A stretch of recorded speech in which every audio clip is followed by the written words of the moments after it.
Ubisoft says gamers should get more comfortable not owning their games. Ubisoft's head of subscriptions, Philippe Tremblay, offered a fair few innocuous comments in an interview with GI Biz, but then said something that could be particularly upsetting for players who have long been taken for a ride by a largely anti-consumer games industry. Tremblay said players are used to owning the games they play, but they have got comfortable not owning their music or movie collection. His main point: why shouldn't players get comfortable with not owning the product they pay for and instead accept the streaming model as a whole? As people embrace that model, they will see that these games will exist, the service will continue, and you'll be able to access them when you feel like it. GameRant also touched upon this topic. Ubisoft execs suggest gamers need to get comfortable with not owning their games. The executive's comments were made as part of Ubisoft's latest subscription push that saw the company rebrand its Ubisoft Plus service. Tremblay believes gamers may grow more accustomed to subscription services, much like consumers across the world accepted offerings like Netflix and Spotify as alternatives to outright buying entertainment media. So what he's trying to say is that because people have gotten so used to not owning physical copies of DVDs and music, people should start getting more comfortable not owning physical copies of video games, especially when subscription services have become the norm nowadays. Now here's my 2 cents on the whole situation. I understand where he's coming from to an extent. I don't know that many people who go out of their way to buy physical copies of specific movies and even music as well. Hell, I'll even go out on a limb here and say that I'm like that rare individual out of my group of friends and acquaintances that still goes out of their way to purchase physical copies of DVDs and video games. However, DVDs in particular, it depends on which retailer is still selling them in this day and age. But when it comes to video games, I'm still buying them physically to this day. And I also understand where he's coming from when he says that your games will still be on that subscription service for you to access whenever you feel like it, especially when you have a bunch of saved progress that is on that specific game that you've worked so hard to earn with time.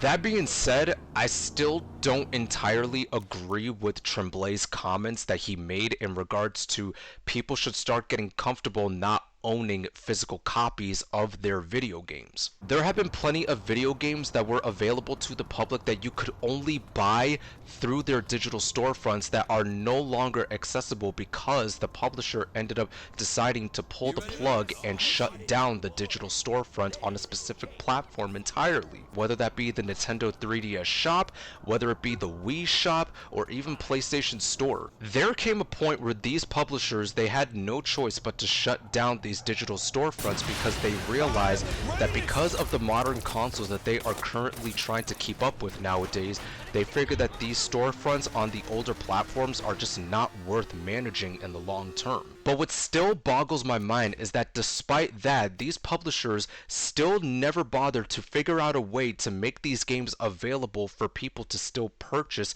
in some way, shape, or form.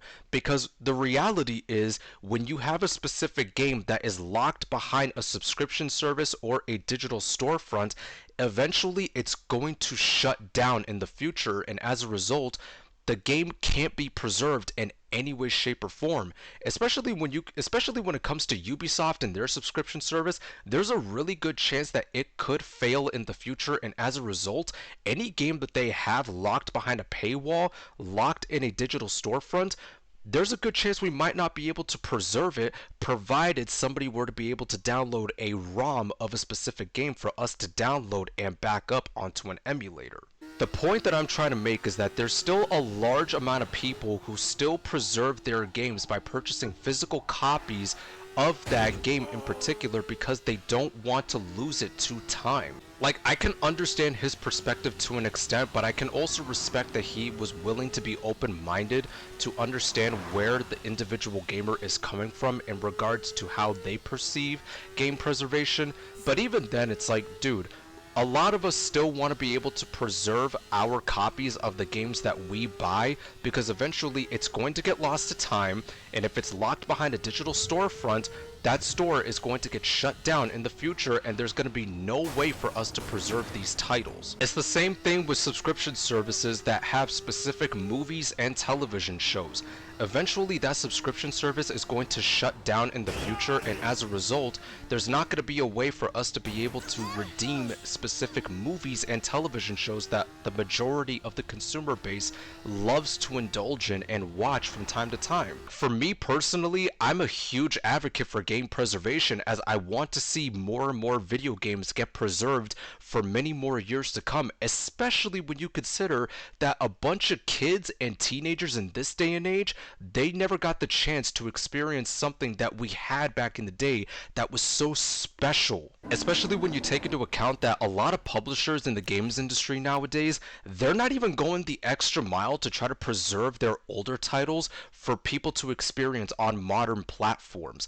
Xbox and Microsoft, they were doing it to an extent with their backwards compatibility program, but they ended up pulling the plug on it and decided not to invest more and more resources into preserving more games going forward. Even PlayStation has been dropping the ball so damn hard when it comes to game preservation, and you can make the argument that they are preserving a lot of games to an extent, but at the same time, it should not be locked behind a paywall. There's a reason why we have emulators like Dolphin, PCSX2, RPCS3, Xenia, you name it. There's a reason why people are going out of their way to take matters into their own hands by putting together emulators that can preserve these older titles for years to come. I can understand Philippe's perspective in regards to this whole situation of gamers not being able to own their physical copies of games, but at the same time, like, when it's all said and done, I just think it's such an L take that he decided to give.